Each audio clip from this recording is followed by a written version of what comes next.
We have two datasets. The first contains sales details, and the second contains warranty and service information for each product. Both datasets share a common column, Codis Predato.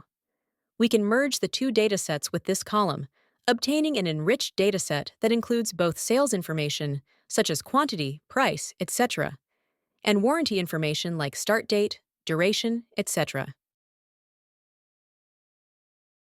We use the merge block. With the how field set to inner, we write on the on field Codis Predato, so we get a dataset showing both sales details and service information for the products sold. This allows us to analyze both sales and customer service data for each product in a single dataset.